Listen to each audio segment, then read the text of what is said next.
Welcome back to Unleash Your Purpose podcast with your host, Ryan Centers. I'm with my buddy, Timmy Ham. I Am Sloth is your name as an artist. And if you notice, I have gotten about 5 compliments on this shirt just today. Yes. That's amazing. Yeah. He actually designed this shirt. And we were golfing years ago, and I had to make sure I rocked it to do it justice. Yeah. Thanks for having me, man.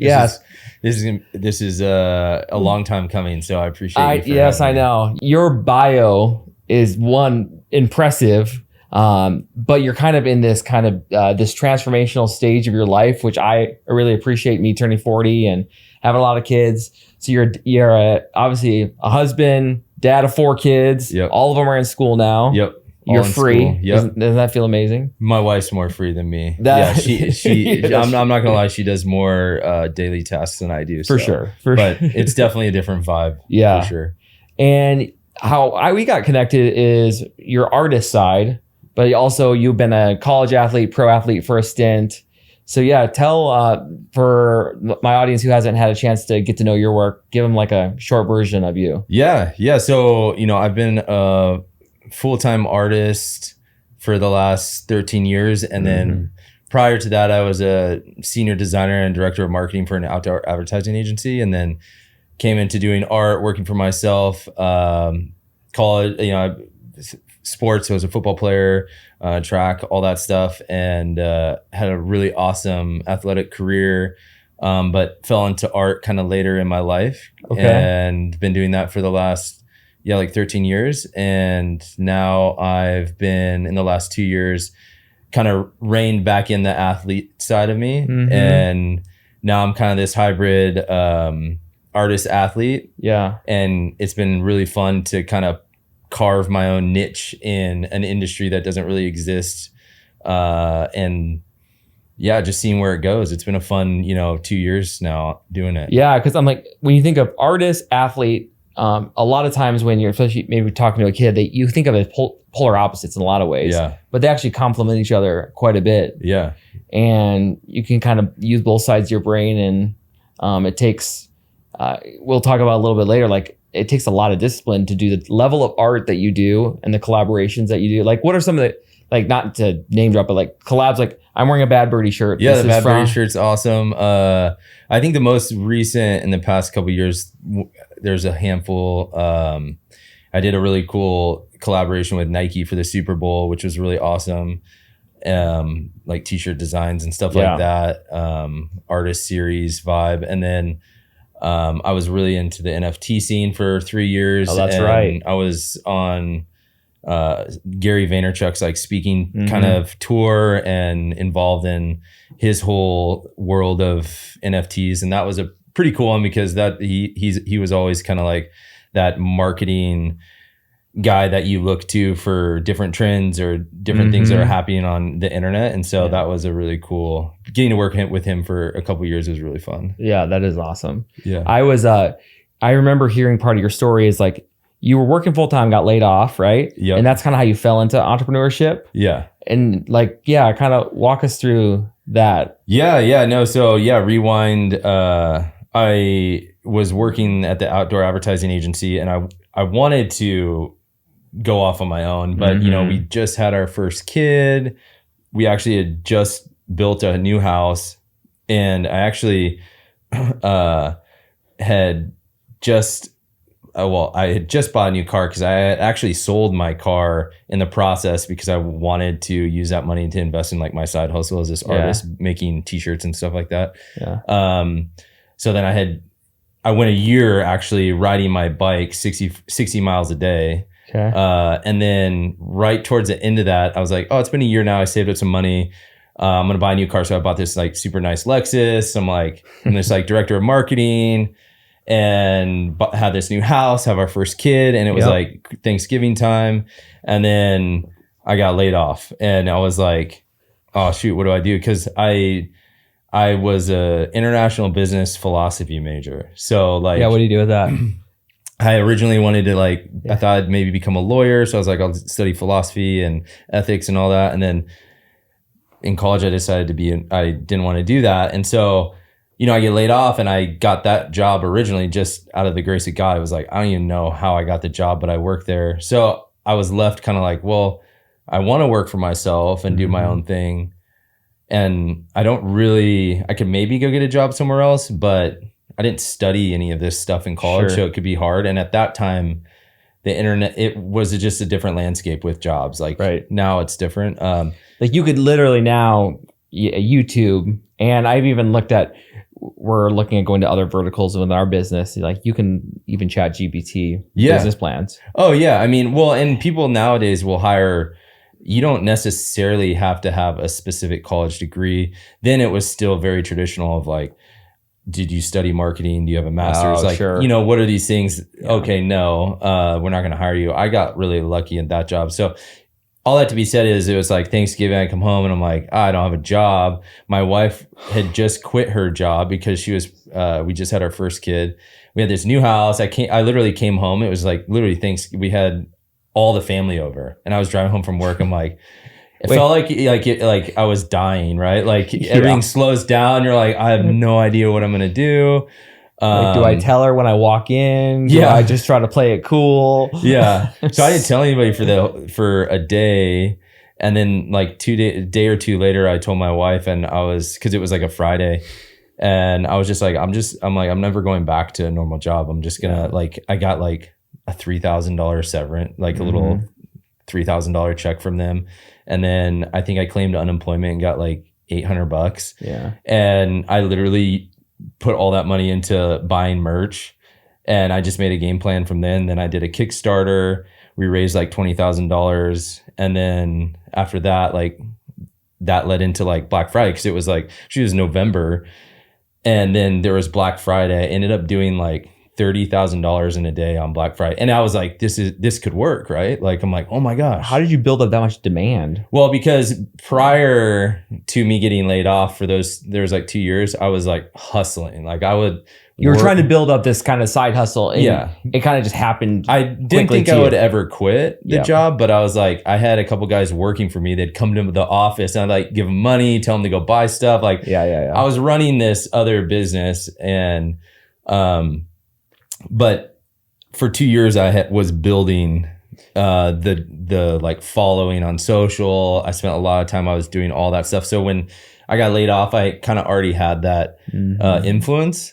And when we went to go release clothes on Black Friday, it just like took off. And then we did a Kickstarter, and then like 8 months after that, I had a guy gift invest me. It was like 80 grand. Okay. So we bought printing equipment, and then it just kind of like, from there for the next like 6 years, it just really took off, and it was a ton of fun. Yeah.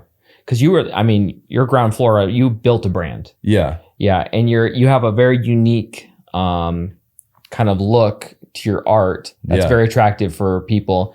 And even do you still do drops for your merch? Yeah, we do that. We do that every now and then. What I'm doing more so now, as I've like worked for myself for a while, is I realize what I like and I don't like about like certain aspects of business. One is I don't love being in charge of fulfillment and customer service, but I also like being more of a solo entrepreneur or having a couple guys.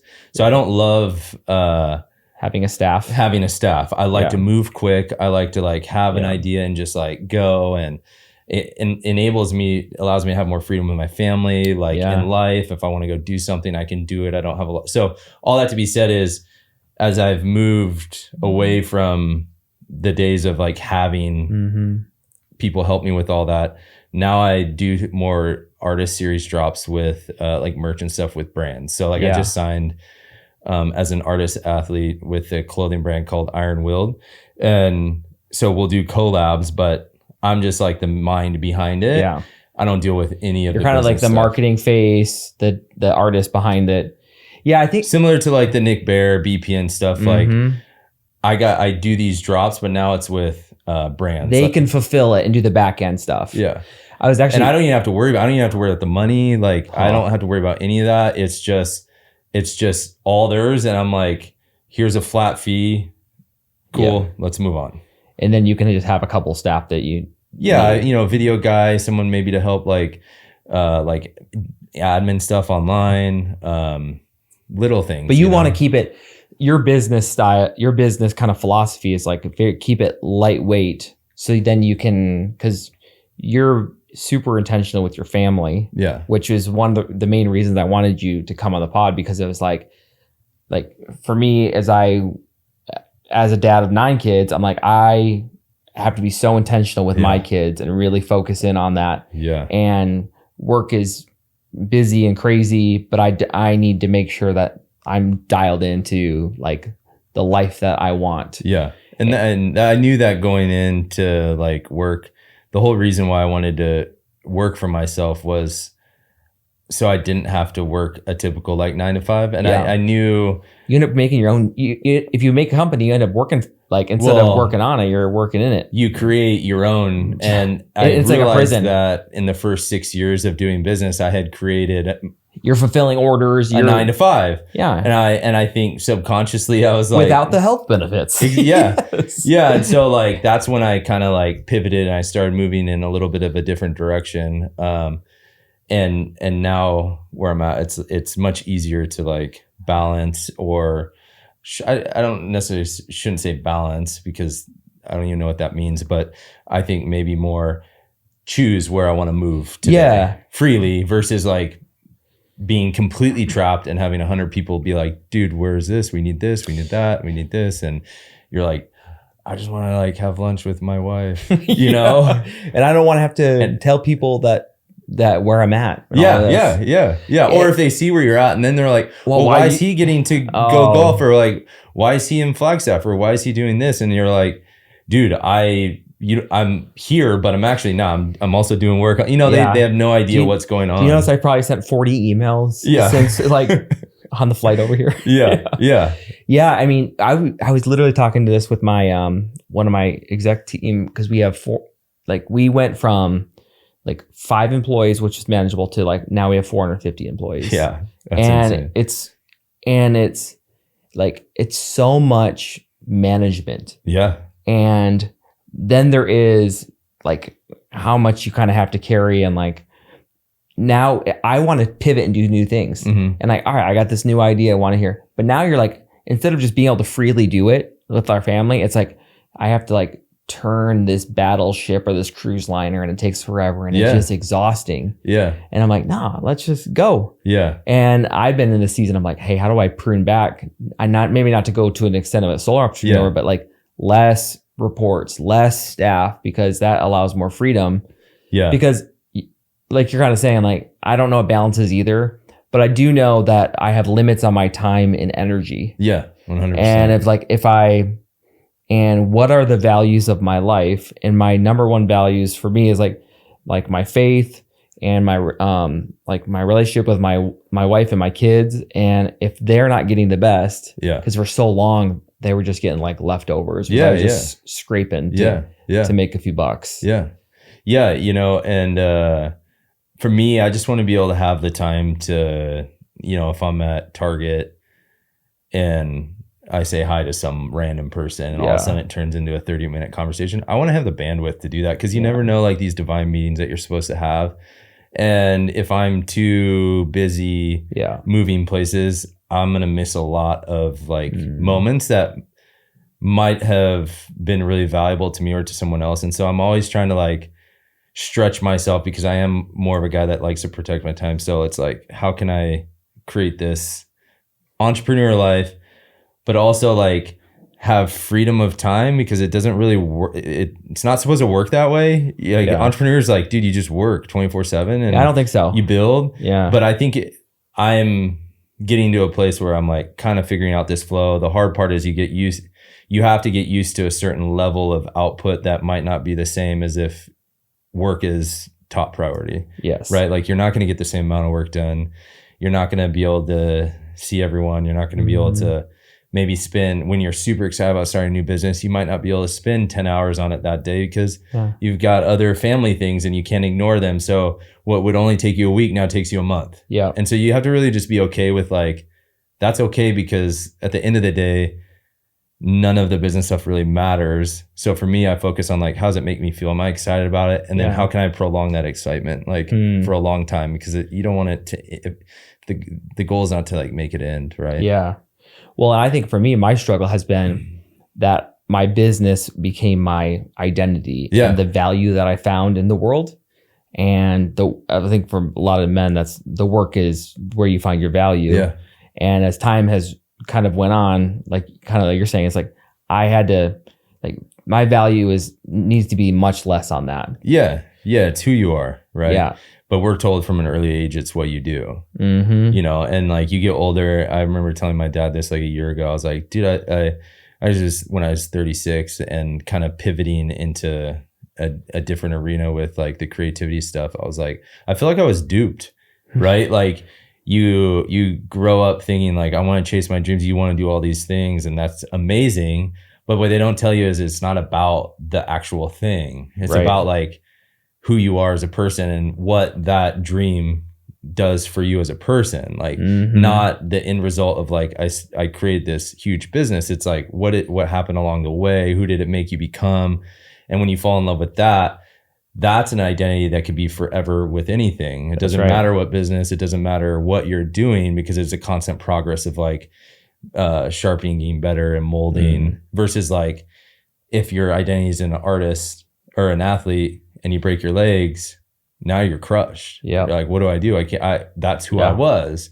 Right. But if it's like, no, my identity is rooted in, I'm a hard worker, I have discipline, I have drive, I have grit, I have all these other things. Then you go, oh, that's okay. Like I can just move those skills to this and I can still be who I am. You know? So focus for me is I've been focusing on those like those qualities that are infinite. Yeah. Yeah. And you're really kind of honing in like, the purpose of your life that is more long-standing than just kind of like business is a tool. Yeah. And it sometimes the success, like, all right, I need to make a certain amount of money or get this kind of output in my business, but like at the cost of what? Yeah. And it's like, and you're like, I mean, people need to pause, rewind, because like what you're saying is like, you're hitting the core of what life is. It's like the journey. It's the process. It's like, even when like we're with our kid, with a lot of entrepreneurs, they think they have to work 24/7, work on the weekends. I'm like, Sarah and I, like, we don't work on the weekends. Yeah. And I have built our life that we don't. And now we're moving to, we don't work on Fridays. Yeah. And now it's like, we feel good about that. Yeah. And what do you do on Fridays? Oh, hang out with my wife. Yeah. You know, I might take a nap. Yeah. My kids are in school right now, so I might go take a nap with my wife. Yeah. It's gonna be a good nap too. Yeah. Yeah. And you need to enjoy that. For sure. And yeah. like, 100%. You know, I think, at the end of the day, like when people talk about like finding their purpose and their identity, it's like the purpose is you. Like you don't find it. It's you. That's the purpose. It's not the job. You're the purpose. Like what you put out into the world, your energy, your vibe, your morals, like how you interact with people. That's your purpose. Yeah.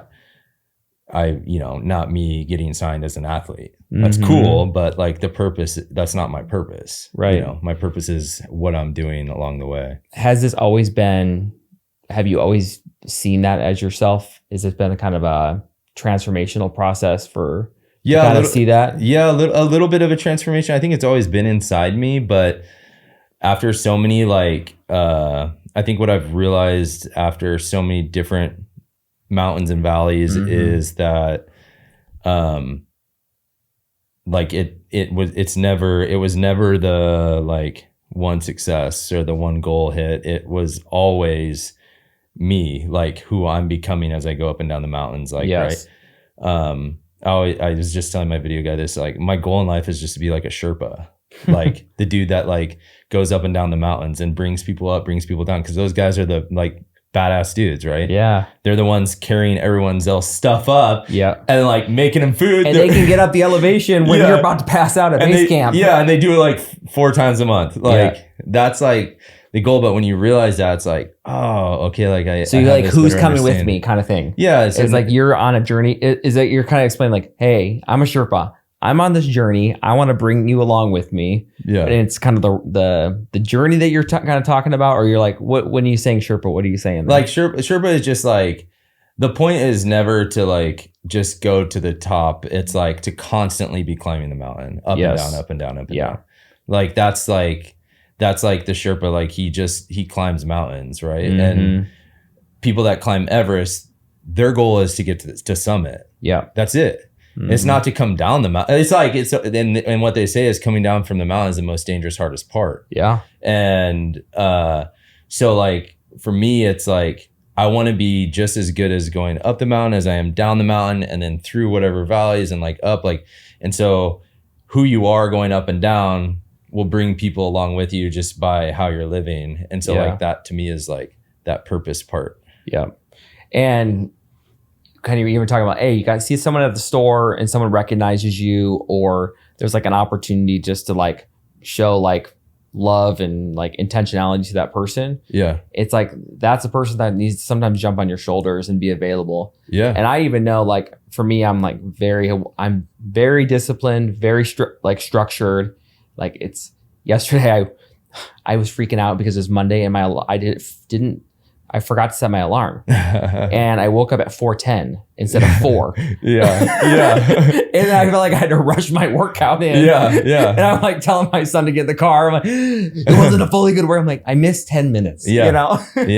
Yeah. You need that extra time. Like, I used to be the guy at the gym that would have my headphones in. I wouldn't talk to anybody. I was like, dude, I don't have time. I'm getting here, getting out.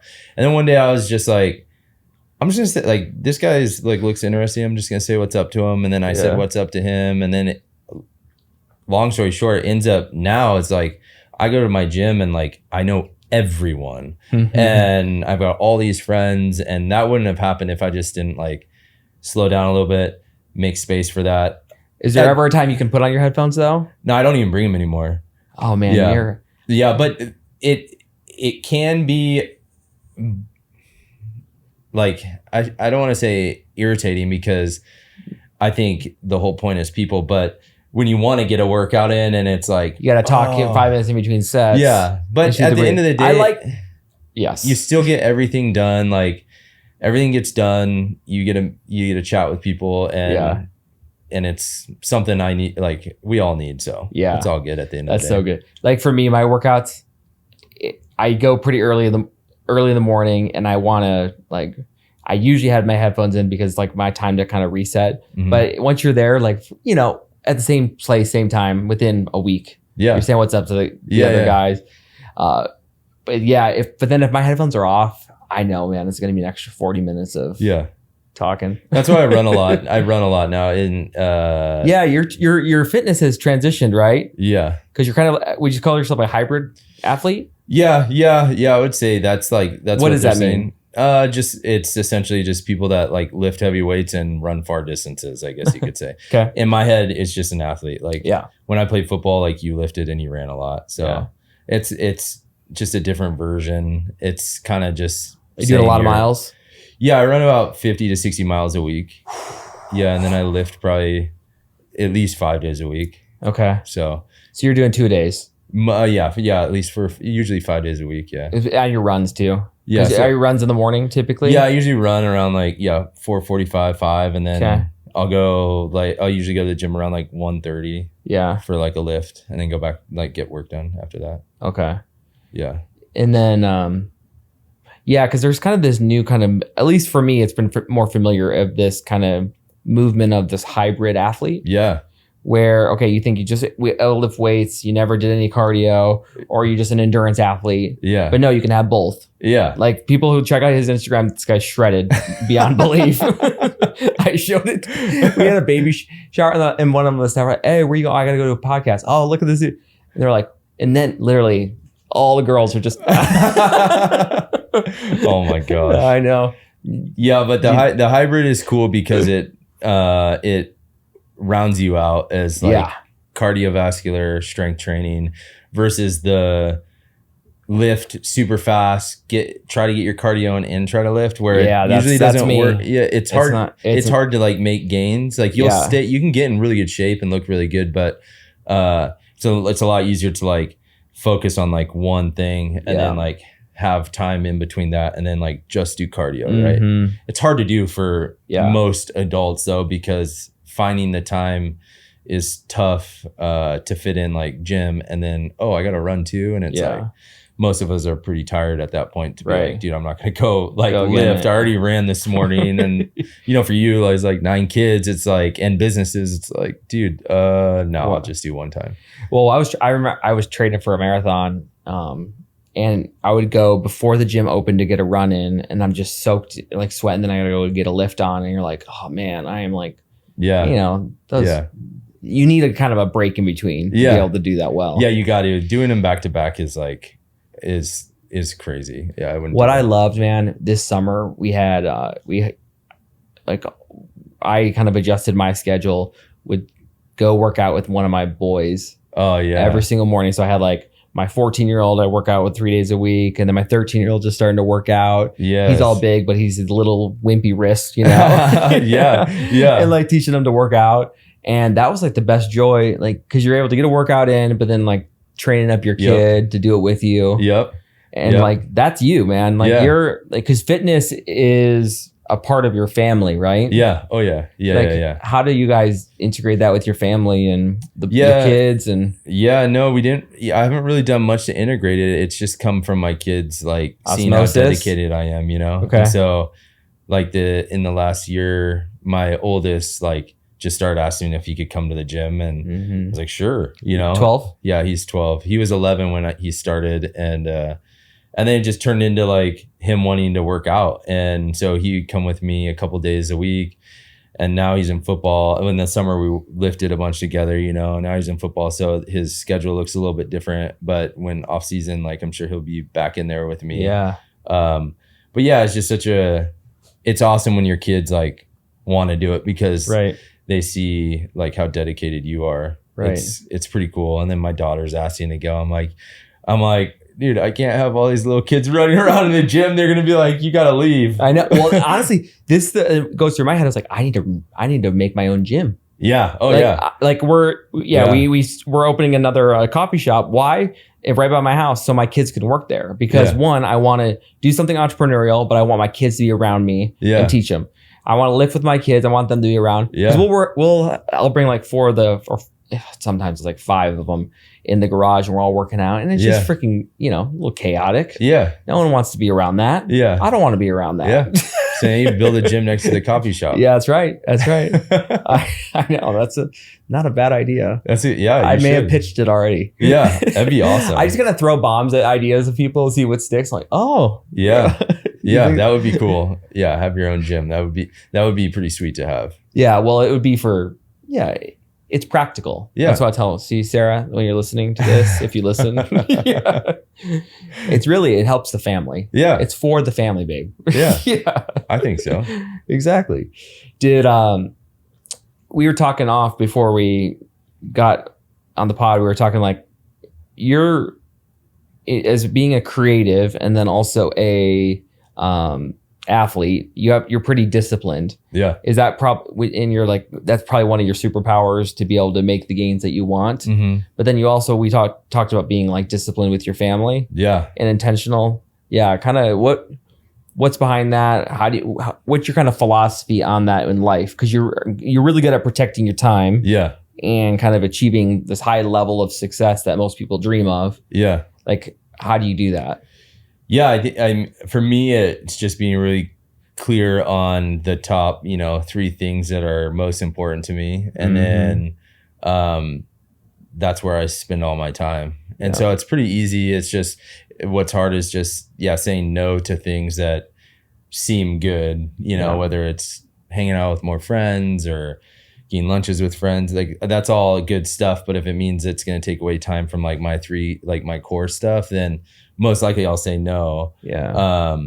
And I think it's a combination of really just knowing kind of what you want and then just being okay with it. And so it makes discipline really easy. When you say being okay with it, so saying no to people. Yeah, saying no to people, not and just not feeling bad for what you want, right? Yeah. A lot of times I think when people get disciplined, what happens is most people aren't disciplined. So you end up like changing a lot in your life because it's like, I'm not going to eat that, or I'm not going to go there at this time. Mm-hmm. And I can't go this late at this place because I'm not going to get sleep. Or it's hard to find similar like-minded people. So then what does that mean? Well, you might not have as many friends, right? Maybe you have one friend or two friends. And so just being okay with like, this is the life that I want. And if you enjoy it, and then just sticking to that consistently. Because over time, then you see like the fruits of your discipline start to evolve, whether it's like a shredded body or a really good marriage or like awesome kids that like to be around you. And for me, it's like those are easy because, or just being disciplined with yourself to where it's like you like to be with yourself. You know, like I'm really disciplined with spending time alone, spending time in my mind. Like I run without headphones, so I'm running hours at a time without headphones. It's just me and my thoughts. And like to me, that's really important because I get like at the end of the day, you're with yourself. So if you're not cool with yourself, then like you're gonna have to be distracted. You're gonna have to have things take you away from yourself. So like for me, that's like main priority, and then it moves to like faith, family, all that. Faith and myself are like the same, but all that to be said is like when you see the fruits of that, then it just gets easier because you're like, this is why I'm sticking to this. And then it's easier to just be like, no. And as I get older, I start to care less about like what people think or, you know, how people are acting. Cause at the end of the day, it's like, no one's going to be there. Your family is going to be there for you, hopefully. And your wife, hopefully. And you, that's it, you know, and that's just the reality of it. So as you get older, man, like I feel like your circle, and maybe it's because like you're kind of saying like I'm hyper focused on what God has put me on this earth to do, and I'm totally all in for it. Like I want to train up my kids. I want to make these help these boys become good, godly men, help them be strong and like equip this family for like the next generation. And I'm like, all right, I'm laser focused on that. And that takes a lot of intentionality. And I'm like, all right, if these other things don't fit in, hey, let's go hang out here and do this. Or we used to do friends trips. Like just couples. And like there'd be like 10 of us. We all go out of town. And those are so fun. But then you're like looking at life and you're like, do I have like, I only got so much time. And it doesn't fit the priorities of my life anymore. And it's not that they weren't good and valuable, but it just doesn't meet the need and what I need to do. 100%. When I turned 38 in September, and it hit me. I was like, dude, I got 12 years till I turn 50. And that's when I went like, okay, like I just don't care. I don't care what people think about me, like in terms of like how I spend my time, like, cause, and I'm okay with, you know, we've had to say no to certain things like friend trip, whatever it is. We're still intentional there, but like, I want to spend more time with my wife when I can. And we already have minus one day, something every night, you know, sports and all these things where it's like, I don't even if I try to find time for someone else or something else, I have to say no to something really important, like coaching my kids' football team or like going on a date night with my wife or watching soccer practice. And so you start to realize why like the older generation that didn't really have a ton of friends, I used to always think like, wow, they're just boring. They don't have friends. And it's like, I'm starting to understand like they're prioritizing their time. And I think it's really wise. To do. And then back to like having that open bandwidth for divine interventions, right? I'd rather have that be a little bit more available than to have everything booked up. So that's where I like to have my excess time, is like if it's some free time for whatever God might want to show me in my life, or like, and it could be like, hey, we have a spontaneous energy for a couple's date. And that's great. But necessarily every single week having this exact same thing. But if you got it booked like it's every Thursday or every other Thursday, then it's just like, dude, you're living in a loop and there's nothing ever changes, and it feels like you're in the same day every day. And it's like, how do you, that to me is not experiencing life. You're just experiencing the same day over and over again. So I try to like have some free time to shake it up a bit. I agree with that. It's so interesting that when you talk about like the older generation, their relationships get less and less, and you're like, I don't want to get to a place where I have no friends. No, you always have friends, right? But I don't want to have like, I don't need to have 10 friends. No. That are close to you. Yeah. Or I have to constantly stay in touch with every. That's the thing is, if you're lucky to have one close friend or two close friends, you can, like, I would still say I have a ton of friends. Sure. But they might not just be like every day I see you friend, but like, I mean, when I go, like I said, the gym or these other places, like I know lots of people, like I text, we chat, like that's all cool. But it's just like, where am I investing? Like, the most amount of time. Right. It's like, and for me, it's people who, when I'm thinking about that, I was like, what is there? When I'm thinking about our friends and lifetime friends, it's like, who are the friends that their picture of their life is similar? Yeah. They're raising up kids. I'm going to look at their kids. And are those the type of kids that we are like, want our one kids to be around? Number two, is it like around, like they're trying to make their family better and their family tree better. Yeah. I'm like, all right, that's worth investing in. Yeah. Yeah.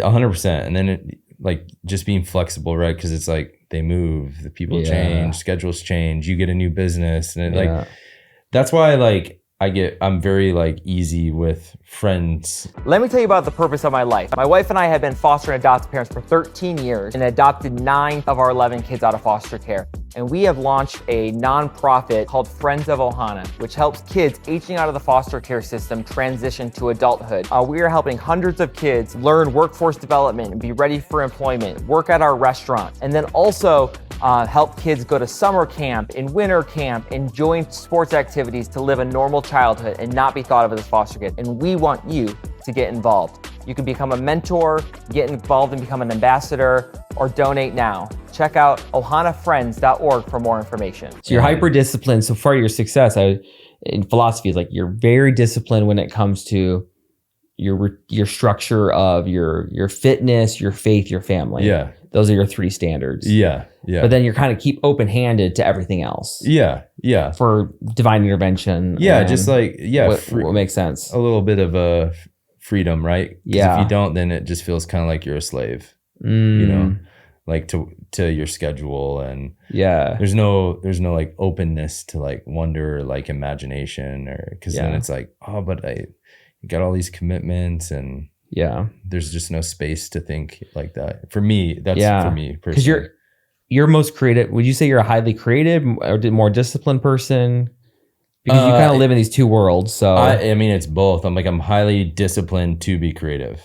Yes. So like I'm highly disciplined at making the time to openly be creative. Mm-hmm. So like for me right now, like from 9 a.m. to let's just say 11, it's like no notifications. My phone's off, and I'm literally just whatever project I'm working on, like something cool that's new that is going to like move my dreams forward or move my business forward or whatever it is. That's when I work on that freely, like no distractions. And that's my favorite time of the day. It's like, I'm so excited to work out, spend time with my kids in the morning. And then it's like having like a free for all. Like, oh, I got to build this marketing deck for this thing. It's like, sweet. I'm going to have so much fun on this because this is all I'm doing from this time to this time. Yeah. No one's going to bother me. And it's just, it's the best time. But I'm disciplined at like making that time, you know, because that's the only way you can move the needle forward with stuff. Yeah. Yeah. Because a lot of times I have really close friends that are creatives and they have a successful business, but at times there are some creatives who are such a perfectionist that struggle to move forward in a business because they don't have the structure in place. Yeah. Yeah. So I totally agree. Like if I chunk out my time and have like 2 hours of deep mind work. Yeah. Like my mind can get going. I'm like, all right, I'm trying to write this book. I'm like, and it just goes. Yeah. It's the best time. Like being in that flow state is like, oh yeah. It's so much fun. We just got back from Flagstaff yesterday, and that was the whole purpose of it, is just creating stuff. And it literally 11 hours went by like that. Like I went for a couple walks, sit back down on the computer, you're just like unloading. Were you busting out content? Yeah, it's more so for this online community that I'm building. So I'm building a bunch of digital products and then an online community. So there's a lot of work there that like needed to get done, but it's stuff that you're gonna have to spend a chunk of time. And only you can do it. Yeah. and it needs to have your fingerprints all over it. Yeah. And it has to be like, you want to give it the appropriate time, because my favorite part of creating something or business is like the birthing stage. And I love like making the new things and getting people in and doing all of the startup. I just like, it gets me super jacked because it feels like I'm playing a video game and I'm like leveling up. Heck yeah. And then once it's built, it's kind of like I'm like, okay, like I beat the game. You know, I don't really love replaying games. No. I like to build a game and then start a new one. That's probably like, and it fits your solopreneur kind of vibe. Yeah. Yeah. Because once you give it to someone else to kind of manage it. Yeah. Yeah. I've learned to become a decent manager over time, but it's not as fun as the creative side. That doesn't give me a life. Most entrepreneurs aren't good managers. Oh. We need people to like just let us like go zooming away and doing whatever we want, creating and like causing messes and like being all like dreaming and all that. And then we need someone that is like just manages it all for us. We use a business operating system called EOS, Entrepreneur Operating System. There's a visionary who's kind of the entrepreneur, kind of dreams, creates the picture of what it is. And then they call it the integrator, is the person that kind of helps integrate the vision to day to day, brings it down to reality. Yeah. Yeah. And they're like, and my integrator is like, no, Ryan, this year, no new ideas. You've given me all these balls. Yeah. Let's just do the, but I'm like, all right, can I have just one you area? You just need like 4 integrators. That's what I'm saying. Yes. It's available for hire, very low pay, because you got divided up between 4 now. Exactly though. That was probably my problem, and why I had so many companies, and we're finally able to sell quite a few. So we're able to kind of focus in. Yeah. I love that. Yeah. Because I'm like you, man, kind of know what you want to be about. Yeah. And you're like, you said now, kind of as we kind of wrap up here, like when you think about your kind of this vision of your life, you say you know yourself better than you've ever had before. Yeah. Is that accurate? Or I've always been pretty self-aware person. I've always spent a lot of time like with myself, but I'm more comfortable with being exactly who I am, right? Because as like I went from being a jock to being an artist, which in the creative community, in the art world, it's like so opposite. So it always felt like weird that I was here. I felt out of place. Yeah. So in the last 2 years, I was just like, I'm gonna stop pretending I'm like this artist guy, you know, and just be me. Like, I'm an athlete and I like to be creative. Yeah. And that's just who I'm gonna be. I love philosophy. I like deep thinking. I love mindset. I love like endurance stuff. I like pushing people. That's not very artistic. Yeah. So, but I don't care anymore. It's like, this is just who I am. And what's funny is people love it more. Yeah. You know, it's like the more I kind of embrace who I am, it's like, wow, there are people who want to follow that even more 100%. And are inspired. You should just be you. Yeah. And don't care. That's why I say, like, back to like, the purpose is you. Yes. Like, that's the whole purpose of everything. Like, everyone's trying to find their purpose and meaning in life. And you're like, when you realize that is you as a person, then it's like, wow. Well, it's like, it's more of like uncovering like a diamond that's deep in the ground. Yeah. Yeah. It's like, you got to like mine for it and work at it. The challenge is, I think a lot of people are not self-aware of who they are, and 100%. They're always trying to use social media to portray a picture of what they think you should be. Yeah. Because you're a social media influencer, but you use it as almost as a tool, and you're secure of who you are. Yeah. Where in a lot of young people, that's the opposite. Yeah. It's rare that I'll go on. I mean, I'm not perfect. It's rare that I'll go on social media and look at something and feel down about it. Most of the time I go on it and it gets me like freaking fired up. I'm like, let's go. Like, this person's doing this cool thing. This motivation thing got me feeling this way. And like, so I get like super amped, and then I'm like, I'm just go mode. Like, I'm ready to go. But most people like, they look at it as like, oh, I'm not there yet. Or I don't know. For me, I've always been motivated by it, you know? Yeah. Motivated by like, hey, kind of what's the next step in the process of it? Yeah. Do you ever get hit hard? Like, I'm being criticized online or anything? Not really. I think a lot of people that criticize me just don't say it to my face. But for real, I've had a couple people maybe here or there, but I really haven't. But I do think as I like enter in like more years to the new chapter of like everything I'm doing, I think I'll get a little bit more because I don't really care too much about saying the right thing. Yeah. And so it's less polished, just kind of like unfiltered you. Yeah. And just being, this is how what I believe, how I do it. Like I think this way and not everyone might agree with it. Yeah. And before I would make sure to protect my like internet brand, I would, I don't want to say like, I don't care about your emotions, you know, like I do, like, I want to make sure I don't say these things because I'm going to lose followers or this or that. And now it's like, I have a good reason for things that I think, and this is just who I am. And it's all good, you know? Yeah. And just kind of being okay with that you will lose. You ever hear like David Goggins, like he, like the ultra athlete. Yeah. He, all of his hate tech tweets and all this stuff, he records himself on video saying them while he runs. He listens to it, and it's like, that's sick, man. That's like a level of motivation that I do laugh a lot of times when I'm like, then there's like little parts of it like, that one stung a bit. Yeah. Well, that's the thing. Like, I mean, that's back to you said, you gotta be self-aware, because like if you're self-aware, then what people say is not going to bother you, and then what they say does bother you is probably a spot that like you're already self-conscious about, or you need to deal with that. Exactly. Right. So how are you going to deal with, you have young kids, you're intentional with your athleticism and you're intentional with your family. How are you going to deal with tech with your kids? Like social media, phones? I probably have like a weird, I don't know how you stand on it, but I know in my close group of friends, I'm probably a little bit like, I'd say it like different than most. But my whole thing is like, obviously none of my kids have phones yet. My 12-year-old, I gave him essentially like an iPod Touch, right? He can like text his friends, super monitored. He'll probably have a phone within the next couple years, but